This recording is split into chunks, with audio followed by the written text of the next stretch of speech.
APEC. Nakatakda pong magbigay ng departure statement si Pangulong Rodrigo Duterte para sa kanyang biyahe patungong Lima, Peru para sa APEC Economic Leaders Meeting.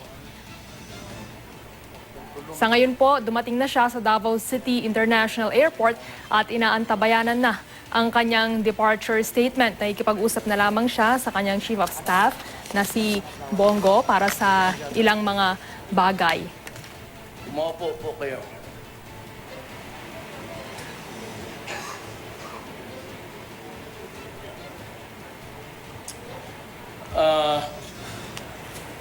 You know, whenever you go out, you spend money of the people. And so you must have a good reason to spend the money of the people. It's a long trip, it would cost a lot, and I hope that we will harvest something out of this trip. Total marami naman tayo naghati-hati sa Pacific Ocean. I leave today for Lima, Peru, to join 200 other leaders of the Asia-Pacific region for the 24th meeting of the economic leaders of the Asia-Pacific Economic Cooperation, or APEC.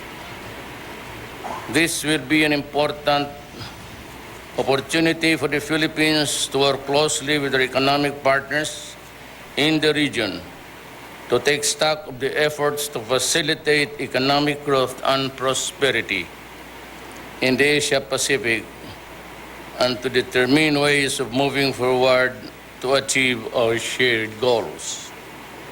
The theme of this year's APEC Economic Leaders Meeting is Quality Growth and Human Capital Development, a foundation for sustainable growth in the Asia-Pacific. In the meetings, I will bring to the fore key components of my 10-point socio-economic program, particularly improvements in doing business through more efficient and responsive governance, massive investments in new infrastructure, a new focus on the rural development, and increased investments in human capital. My message to APEC will be clear. The Philippines is open for business. We will do everything to make sure that business, particularly MSMEs, will thrive and flourish, small and medium.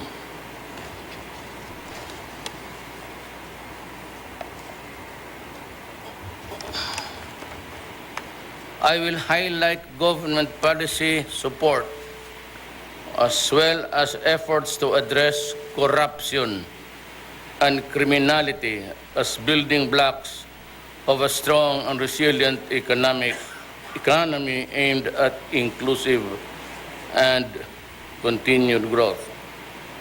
As I have said before, your government is working very hard to make sure that our economy will finally take flight. I really hope so. Nasa runway lang tayo hanggang ngayon. We must harness the potential of this huge region to ensure that no one, especially our citizens, are left behind in the march to greater progress and prosperity. Our people are at the core of our program on inclusive growth and sustainable development. We will spare no effort to realize this in the context of APEC. This will be my first official visit to South America, with whom we share a meaningful history and centuries-old affinity. As we look to expand our horizons and pursue an independent foreign policy, the Philippines and the Filipino businesses must be ready to further deepen and broaden our engagement with South America, especially those that straddle the Pacific. as economic partners. Maraming salamat po. I just would like, may mga briefer kasi ako every, lahat ito, it's almost drugs. All over the country, drug-related cases. Meron on the rise itong child abuse, sexual or battery, and itong crime against women. Medyo tumataas. I think we'll have to talk to the DSWD. I might really overlook this thing when I come back. Marami kasi dito yung minors na may patay dito na hinayaan lang sa magpipinsan, and the mother is working in the Middle East. 2-year-old na bata, battered. And this is really very disturbing for a human being who cannot defend himself to die in a brutal manner through negligence. We'll have to do something about this. Alam mo, marami yan. Yung mga anak nila iniiwan lang sa mga kapatid, pinsan, and they work their ass to death. So, pagdating dito, napurnada yung pagod nila, either because the children are not at par with expectations nang kapag makatapos yung iba malulong sa droga. These are the things that we have to balance. Sayang naman yung pagod ng tao nagpapakamatay doon sa Middle East. And I must be really frank with you. They are quite brutal in treating foreigners there. Not all countries. But in some, hindi nila pinapansin. And let me just say once again in connection with this, I feel this is very important. Years ago, I went to Saudi Arabia because 3 of the Davaoenos and 2 from Jensan were caught by the religious police giving out rosaries. So they were in prison, and the father and mother of those families were at the gate of my house every day crying. And so I was forced to make the trip together with the Langgaling sa Lupudin. I asked the Moro politicians to go with me so that I can explain better to King Fahd. At it was a bit matanda na, but he could still grasp what was being talked about. Ayaw ko tahan sabihin ito pero you must understand that we have to improve our country to accommodate all these people because we want them to come home. In some countries, not all, no condemnation in any particular government. But sinabi sa akin noon ng counterpart ko noon sa Congress because I was a member of the Law and Order. Sabi niya, sabi nung advisor ni King Fahd, you better talk to your counterpart. And sinabi sa akin, in the Arab culture, if you are paid to do a work, kung you are bought from the slaves market of Africa and you work there, the treatment is the same. You are a slave and your body is open for use also. Ayaw ko lang yan sabihin kasi kung nandito, but hindi naman lahat. Yun lang yung mga ulol siguro na torpe. But that is really the naked truth that I want to say to you now. We have to improve on however we do it, we have to improve the country. And I hope patapos na ang fight against drugs, there's now a lesser supply. Problem is bumalik sila doon sa kidnapping pati hold up. and the other common crimes not related to drugs, because it is easy really itong sa shabu. Less danger. Problem is you really cannot stop people from, even in progressive countries, they are at it. And so we are of no exception. Yun lang ang bata.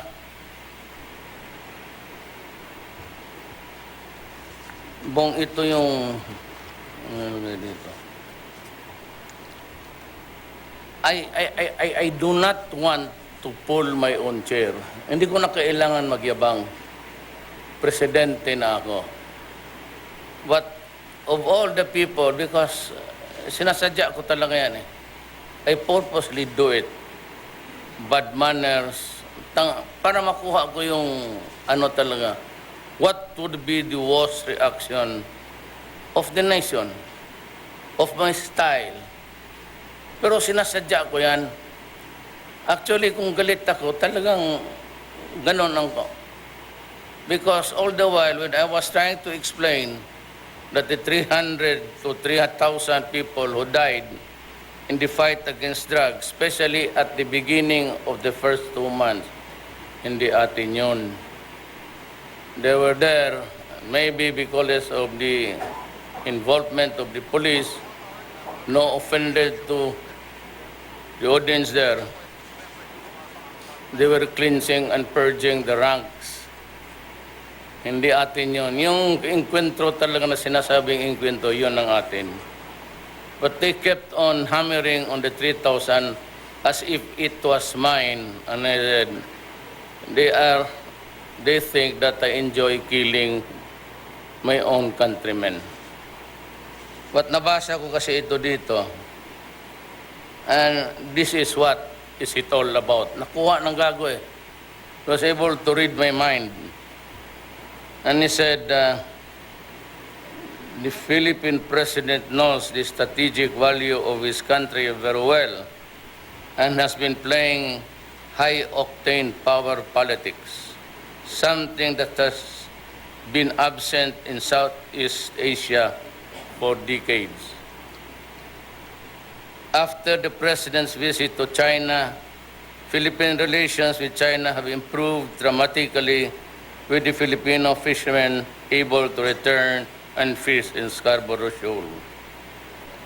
The president has also been able to espouse Asians' long-held position that conflicting parties over territorial sovereignty issues must be settled bilaterally, and that other aspects of joint cooperation can be done under the framework of ASEAN-China cooperation.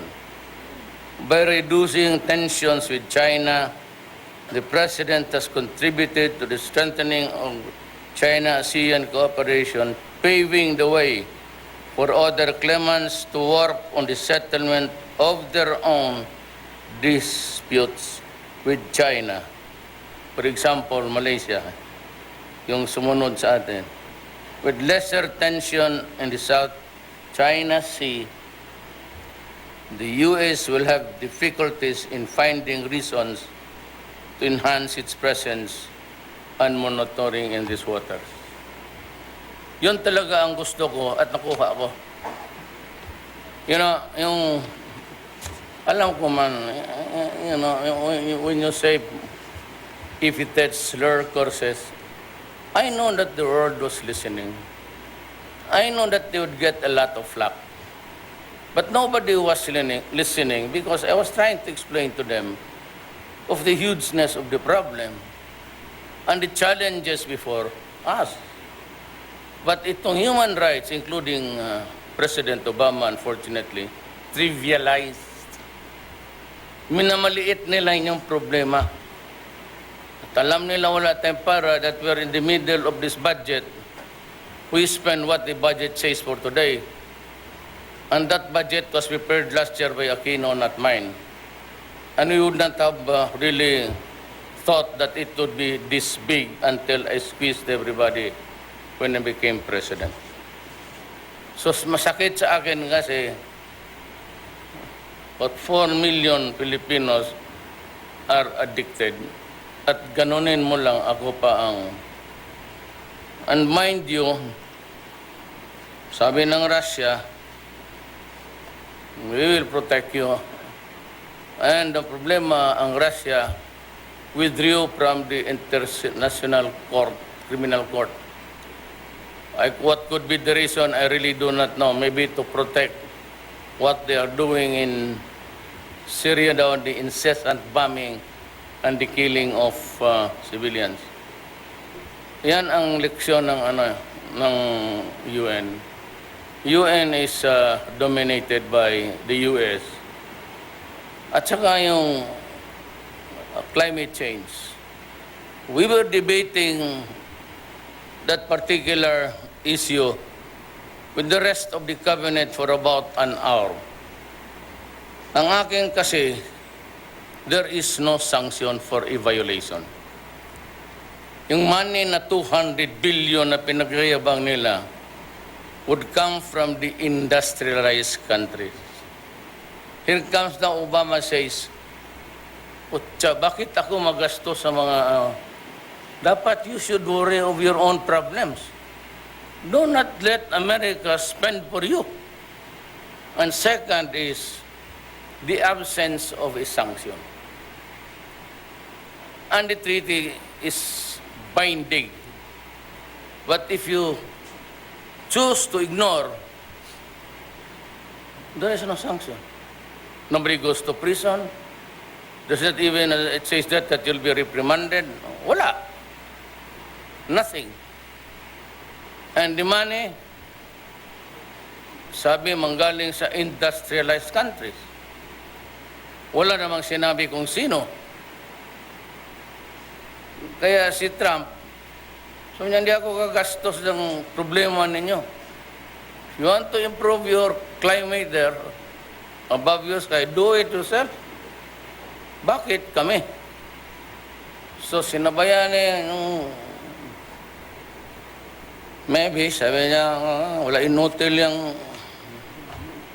international criminal. Nag-withdraw sila sa membership. I might follow. Why? Tayo lang mga lilit ang binumbog na mga walang hiya. Napatayan, it's by the thousands, bombing children, women. For 5 years now, Aleppo, Mosul, walang pahinga ang mga tao doon sa bombing.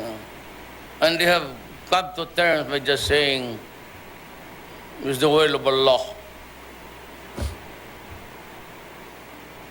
Yan ang sinasabi ko. Now you know. Sinadya ako talaga. If you ask anybody from Davao, hindi naman ako ganun. Pag mag-bullshit ako ng leader, kasi hindi sila nakikinig.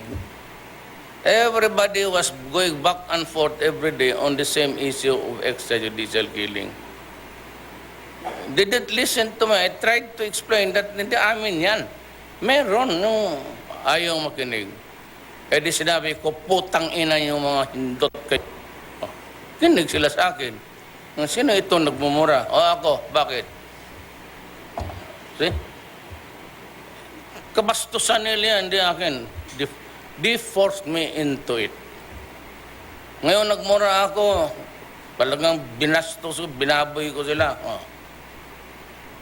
Hilom, wala na. Tarantado ang...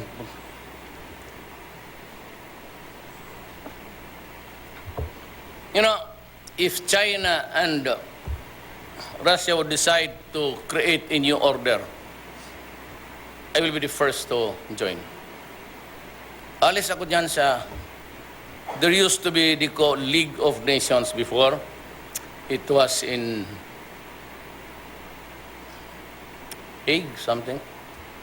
Itong predecessor ng United Nations. It used to be called League of Nations. Nothing happened. There's still war. United Nations, walang nagawa. Series of war. Vietnam, Taliban, ngayon dito. The killing is endless. The amount is flattering. Kaya yan ang leksyon natin. Just because it is America, it does not mean that it is good. Hindi, lahat naman, just because it comes from Russia or China, it is an ex-cathedra thing for us to mag-amin, amin. But I will be guided only by the best interest of the people. I don't know kung anong pag-usapan namin dito. Pero pag nagkamali na naman silang gusto nila makaisa, dito na, practice na ako kagabi. Makatikim talaga sila sa akin. And I will lecture on them the finer points of civilization. Huwag niyo suluhin yung ano. Kayo lang paraking tigas eh. Kaya lang you threaten us as if we are your laborers. Sabi, pakulong ako. Ano? Pakulong. Isama ko kayong lahat. That's the lesson. I was reading it because nakuha niya eh. Nakuha niya yung laro ko. Pero nung una, lahat sa cabinet, they were silent, ganun sila lahat. Sonny said that, you're the most unpopular leader in Europe. Sabi ko, never mind, son. I'm the president of the Philippines. I'm not their president. I don't care. I don't give a shit. Basta ako dito. O ngayon, kaibigan ko na ang China. Now here comes, sasabi ko, here comes an ex-general. Walang sekreto-sekreto, basta sila. I have an appointment to talk to him. The theme of our talk, to reset relations. Suluhin mo. Thank you.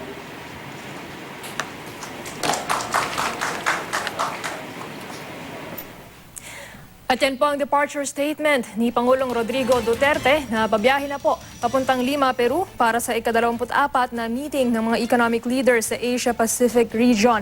Ayon sa Pangulo, may ikapagpulong siya sa mahigit 200 mga leader pa mula sa rehiyon at ito raw ang kanyang unang official visit sa South America. Mahalagang oportunidad daw ang biyahe na ito para sa bansang Pilipinas dahil may ikipag-ugnayan siya sa iba pang mga ekonomiya. Ipipresenta raw niya ang 10-point socio-economic agenda ng Pilipinas at magiging malinaw raw ang mensahe niya sa naturang pulong. Ang mensahe raw na ito ay open for business ang Pilipinas. Tinitiyak daw niya na lalago ang mga micro, small and medium enterprises sa bansa at umaasa siyang makakapag-uwi ng magandang balita dito sa Pilipinas pagbalik mula sa kanyang official visit. Bibigyan din daw niya ang government policy support at ang kanyang paglaban sa kriminalidad at korupsyon sa gobyerno. Kanya ring nabanggit sa kanyang departure statement na tumataas ang kaso ng child abuse at mga krimen laban sa mga kababaihan dito sa bansa. At pagtutuunan raw niya ito ng pansin at kakausapin ang Department of Social Welfare and Development sa kanyang pagbalik mula Peru. Ikinababahala raw ito ng Pangulo. Sinabi rin niya kanina na kailangan daw isaayos ang bansa para hindi na raw nangingibang bansa ang marami nating mga kababayan at naiiwan ang kanilang mga anak dito. At hinggil naman sa kriminalidad, sinabi ng Pangulo na ang mga drug personalities daw na naiipit sa kampanya ng gobyerno laban sa droga ay lumilipat naman daw sa paggawa ng iba pang krimen tulad ng kidnapping at hold-up.